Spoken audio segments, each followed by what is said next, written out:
मेघा की असली पहचान सबको बताने के लिए दिव्या खेलेगी एक बड़ा खेल, लेकिन उसी के साथ हो जाएगा एक बड़ा हादसा।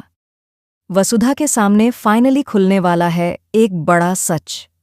वसुधा की कहानी में आप देख रहे हैं कि मेघा बहुत चालाकी से वसुधा से सच बाहर निकलवाने की कोशिश कर रही थी, लेकिन उल्टा खुद मेघा भी ड्रिंक कर लेती है और इसी नशे की हालत में मेघा अपना सच कबूल कर लेती है।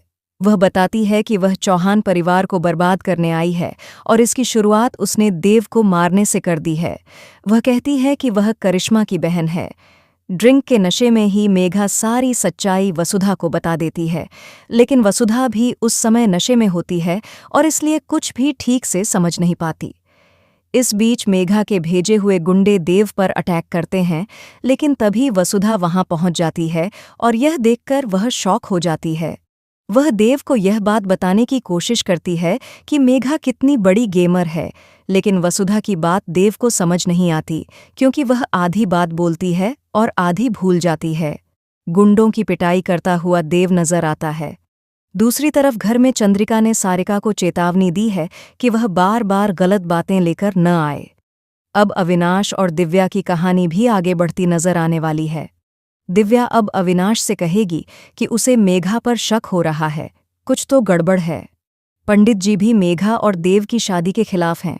अब दिव्या यह पता लगाने वाली है कि पंडित जी ऐसा क्यों कह रहे हैं। दिव्या के साथ अब एक बड़ा हादसा होने वाला है।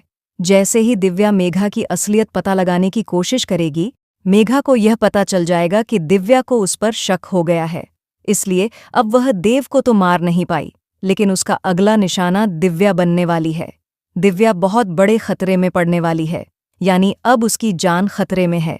लेकिन वसुधा और अविनाश मिलकर यह पता लगाने वाले हैं कि आखिर यह हमला किसने करवाया। अब देखना दिलचस्प होगा कि क्या यह बीमारी का नाटक वाकई में है या दिव्या, वसुधा और अविनाश मिलकर कुछ बड़ा प्लान कर रहे हैं। दोस्तों, हमें कमेंट करके बताएं कि आप इस धमाकेदार ट्विस्ट को देखने के लिए कितने एक्साइटेड हैं।